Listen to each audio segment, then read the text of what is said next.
So I know this video is not going to reach the people that it probably should, because I just made myself a t-shirt that says, I'm unlikable and I have a weak algorithm. But here's the thing. I've always worn my individuality as a badge of honor, and it has served me better than anything else in this lifetime. Because when you're truly an individual, you can make decisions for yourself, and you can see through the bullshit. And you don't make excuses. You don't make excuses for yourself or for whatever. You simply focus on the solution instead of the problem. But the last 20 or 30 years, culture has changed a lot. You know, if you watch the reality television shows, you know, it's always the person who's supposed to be there for their talent always gets the pity vote because of their grandmother's hemorrhoids or whatever sad story they have. And yeah, sometimes it's valid, but it gets a little tiring for me, because I think that was one of many things that were a hideous Western poison in regards to reality television. Another thing that reality television taught the masses, starting with the Kardashians, which I've never watched one episode of that show, is that being a character was more important than having character. And now that we have reality television character as our president, we see the consequences of that. So, a lot of people on YouTube right now are making a ton of money by fear mongering. And I think there's going to be a special place in hell for people that fear monger, that profit off of fear. And I don't want to be one of those people. But I'm going to challenge you. The few people that this video reaches, it's going to be difficult, because we were all taught to be Americans, and we were all taught, you know, it's like the Great West. You venture out on your own to conquer the wild and the savages, and you're an individual, and if you work hard enough and work harder, then you will get the golden carrot. And sadly, that's still true, but times have changed, and that golden carrot has been monopolized by a lot of sociopathic capitalism. And so what are you going to do? Are you going to starve to death? Are you going to suffer? Are you going to do without? Are you going to just complain? Or do you want to be successful, sleep well at night, and not worry about starving to death? Because in nature, if an animal was at a source of food, let's say a berry tree, and the tree stopped making fruit, the animal wouldn't stick around and starve to death waiting for that tree to make fruit. It would find a resource, and it would work until it found that resource, or it would starve to death. And though humans think we're above animals, we're just animals. And so let's start with a really simple example. Because we were taught to be capitalists, and there's nothing wrong with capitalism, but I think that capitalism takes on different forms, and it's taken on a very ugly form in the modern world. I don't think it's a fair playing field, and I don't think it is as easy to join the club as it was before.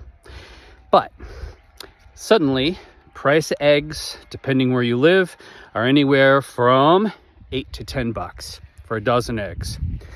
who knows where that's going to, because usually, just like with gas, what they do, they hike the price all the way up to freak us out, and then they drop it just a little bit, but it never goes back to $2 or $3. It's total market manipulation. And let's see what happens with the eggs. Not I didn't wait to be a victim of the egg monopoly, because not only are most of the eggs and chicken produced by just less than a handful of different manufacturers' farms across the nation, but they put a lot of specific laws in place that a lot of people can't even have chickens in the city. Now, the interesting thing is, in China, the place that's supposed to be so oppressive, or so our propaganda would convince us, people in China can have chickens and gardens on the roof of their apartments or on the side of the building, because the Chinese government knows if they go to war and the shit hits the fan, these people are going to be more self-sufficient and they're not going to starve to death like Americans will. That being said, a couple years ago, because I keep up with science, because I understand that science is real, I knew the bird flu was coming. And I knew, regardless if it affected my particular area or not, that it was going to be, it's going to be a problem in regards to the cost of eggs and chicken. So I got my old chicken coop going, and I learned all about chickens. And I built my chicken coop with all used wood and used materials. So it didn't cost me a lot of money, just time and research. And I learned how to feed the chickens, by growing compost worms and feeding them weeds from the yard and blah, blah, blah, blah, blah.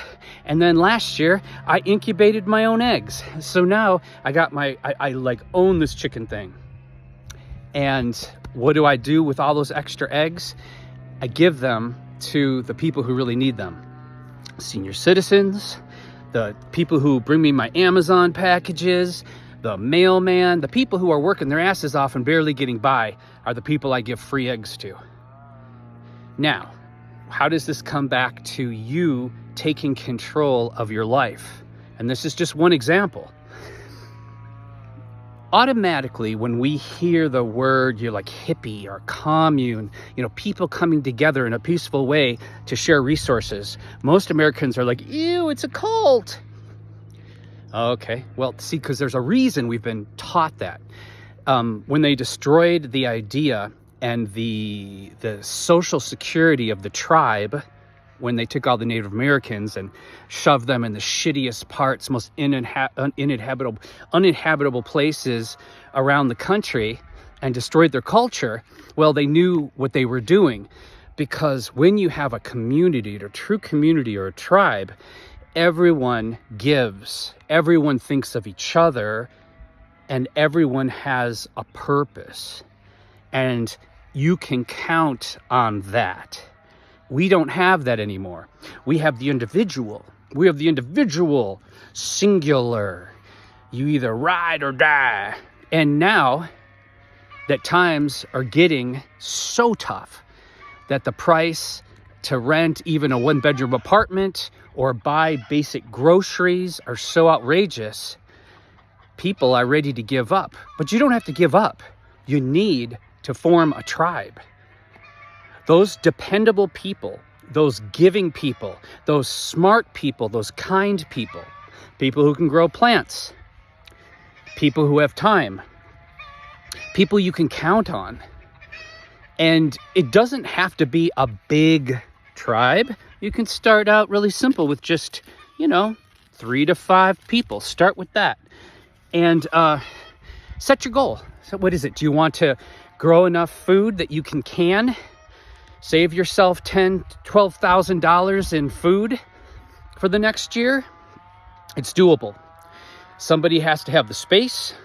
Somebody has to have the time. You have to have a schedule. Everyone chips in $10 to $50 to buy plant seeds, chickens, chicken eggs, materials, food. And suddenly, guess what? We've taken the power away from big business. We've taken power away because now everyone has their own eggs and they have some kind of food security. They know what they're doing, like back in the old days. And these bastards that are taking advantage and taking over will be fucked. Now that's how we should be thinking.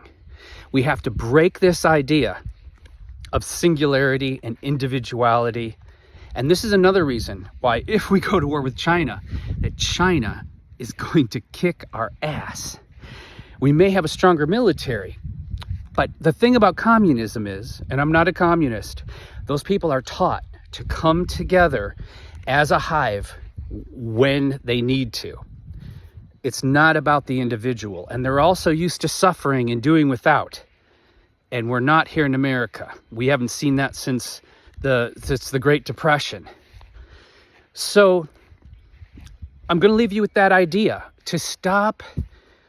If you're really concerned about something, hitting a like button or a comment isn't doing shit, except maybe you feel okay because someone did all the other work for you and you can just go like this and you're like, yeah. And then you go back to playing video games or self-medicating, whatever you do to escape this dark reality we live in right now. People need to come together and don't make a YouTube video about it. People have become too transparent. They share too much. When you're doing this, don't put it on social media. Keep it to yourselves. It's time that we start keeping things to ourselves or just the people that are close to us. You don't have to have the constant external validation. The key here is thriving and surviving. And if we're going to do that, and you're going to do that on a budget, you got to be smart, and you got to be a little private about these things. And you have to know, honestly, who can you trust and who you can't. And I don't mean trust as in life-threatening trust. I mean, as in, who can you count on? Because a lot of people, the younger generation, they're so good with the words. They articulate and they know all the right things to say, but there's nothing to back it up. No follow through, no individual intelligence, no contribution. It's all lip service. And you don't need those people. You need the people that understand that to create change takes sacrifice and discipline. And I'm going to leave this video at that. If you have any ideas, please put them in the comment box. See, I'm gonna go a little longer with this because I'm only 13 minutes into this.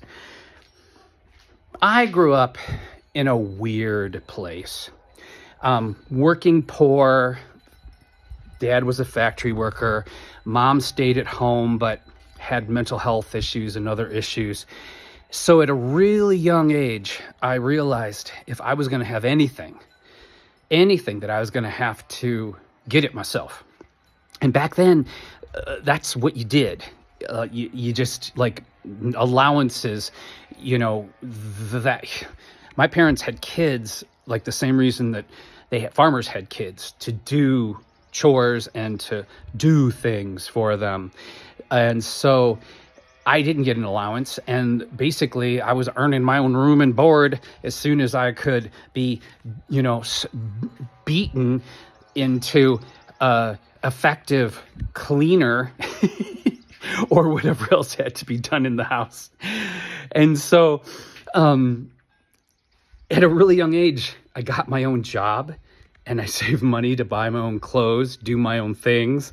At one point, I know people think times are hard now, but when I first left home and had my first apartment, I had 3 jobs and rode the bus. So, this idea of having to work a couple jobs to survive is not a new thing, kids.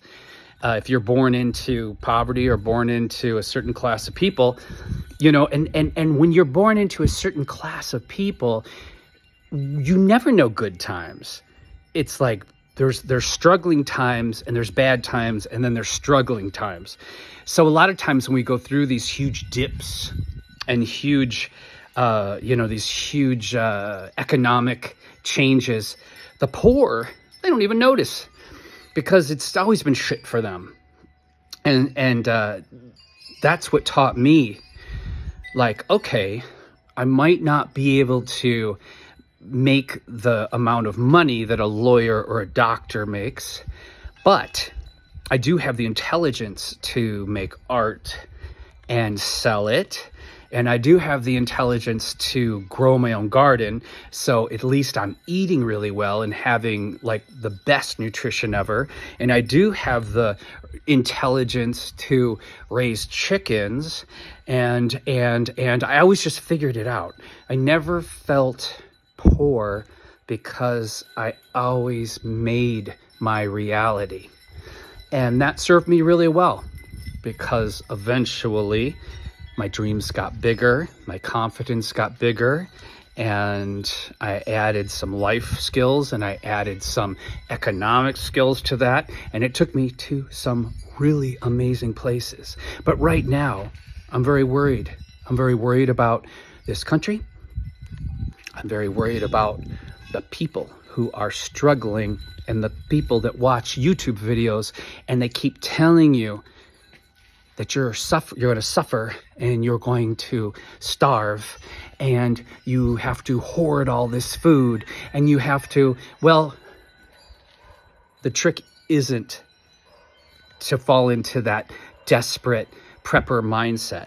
The trick is to start forming alliances and making your tribe.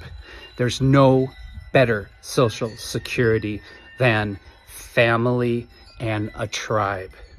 A tribe. And when you make your tribe, you become more and more independent and you become more and more secure. And even if you don't have a brand new car or you can't afford to take vacations, at least you don't have to worry about something as simple as the price of eggs.